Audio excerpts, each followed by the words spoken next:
Salut à tous, c'est ZS Trader pour Ishimoku Academy 2.0. Alors, on va faire une petite vidéo sur l'analyse du Bitcoin, puisqu'on s'attendait après la date du 7 avril à refaire une analyse. C'était important, c'était une date qui était importante en tout cas pour nous pour voir la suite du mouvement. Alors j'ai partagé ces plans. Alors que la dernière fois qu'on a partagé, c'était le 30 ou le 31 mars. Entre-temps, j'ai partagé aussi avec la communauté cryptologique. Tous les mardis soirs, je fais un live avec eux. Donc pour ceux que ça intéresse, allez voir sur leur Discord. Donc, on en était où? Donc, si on reprend le plan, donc depuis le 22 janvier, on a tracé ces deux lignes de force qui représentent la projection du prix. Je rappelle, c'est des projections de prix, c'est pas des lignes de support ou de résistance, c'est vraiment des projections sur lesquelles on s'attend. Donc, au 22 janvier, on avait fait un plan qui devait amener jusqu'au mois de mai. Donc, si on suit un petit peu l'écart par rapport à cette ligne rouge qu'on suit ici, donc cet écart ici, donc au maximum de l'écart, on a eu 38% d'écart, c'est-à-dire que ici, on s'attendait au 20 février à avoir un Bitcoin plutôt à 41 000 et on est monté jusqu'au niveau des 57 000. Donc on a eu un écart de 38% et on voit que juste derrière, on revient ici récupérer cet écart.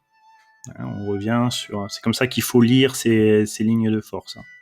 C'est-à-dire qu'on ne vient pas faire support ici, c'est simplement qu'on est revenu au prix attendu. C'est-à-dire qu'on s'attendait ici au 28 février à avoir 44 000, et bien c'est à peu près le prix qui a été recherché. Et donc on voit qu'on est aussi autour de cette ligne et on continue à progresser tout autour de cette ligne. Donc sur le plan du 22 janvier, on devait également observer cette ligne de résistance, les 61 000. C'est celle qui a aujourd'hui fait une première fois résistance et reflué le prix. Et c'est celle qu'on est en train de tester aujourd'hui. Donc ces lignes-là devraient pouvoir monter au maximum, c'est la projection maximum, aux alentours de 72-74 000 pour le mois de mai. Donc voilà un petit peu ce qu'on projette chez IA2. Et donc on s'attendait maintenant sur le plus court terme, on va essayer de voir un petit peu ce qui se passe au niveau du 7 avril, donc où on a fait ce point bas actuel et qui nous permet aujourd'hui, donc alors je vais enlever le plan de correction qu'on avait dit après le contact des 61 000 et je vais mettre cette projection. Donc, la projection actuelle, si on arrive à casser cette zone des 61 000, serait de pouvoir monter, en tout cas 64 000, voire 70 000, si on suit cette ligne de force ici. Donc ça, c'est un petit peu le mouvement court terme sur lequel on observe les choses. Donc on pourrait monter jusqu'aux 74 000. Ça ferait, alors je vais prendre juste la réglette pour faire l'écart. Donc on voit qu'ici, ça nous ferait un écart par rapport à la ligne de force d'environ 21%.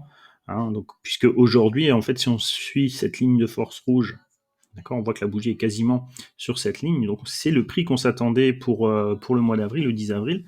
Donc on s'attendait sur un prix autour de 62 000. Donc même si on venait à accélérer ici, l'écart par rapport à cette ligne rouge serait un petit peu inférieur à cet écart qu'il y a eu là. Donc c'est tout à fait plausible.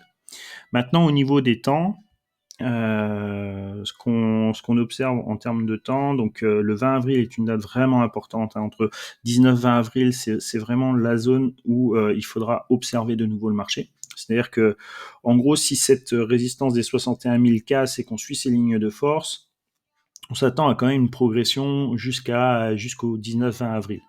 D'accord, il faudra faire attention à cette ligne, à cette zone des 64 000 et cette zone des 70 000. Voilà un petit peu la projection jusqu'au 20 avril sur lequel on s'attend. Bien sûr, il faut casser cette zone, mais il y a une forte probabilité de la casser quand même, puisque ce mouvement ici, depuis le 25 mars, quand même, amène une fluctuation intermédiaire qui a l'énergie nécessaire pour pouvoir continuer la progression du mouvement du 22 janvier. Donc voilà un petit peu le plan court terme. Je rappelle, hein, progression potentielle à la cassure des 61 000, hein, donc ça fera l'ATH, hein, cassure de l'ATH, on va dire. Progression possible jusqu'au 20 avril, sur lequel il va falloir après faire très attention. À partir du 20 avril, c'est vraiment quelque chose où on risque d'avoir une correction, et donc une prise de bénéfice nécessaire à faire. Et le mois important pour le Bitcoin, en tout cas, sur lequel il faudra vraiment observer, sera le mois de mai. Donc d'ici là, on aura l'occasion de refaire d'autres analyses. Et donc voilà ce que je voulais dire au niveau du Bitcoin. Alors je vais pas faire une vidéo trop longue. Je ferai une deuxième vidéo pour l'analyse du DOT, puisque c'était ce qu'on a observé mardi dernier lors du live avec Cryptologic. Allez, je vous dis à très bientôt. Ciao, ciao.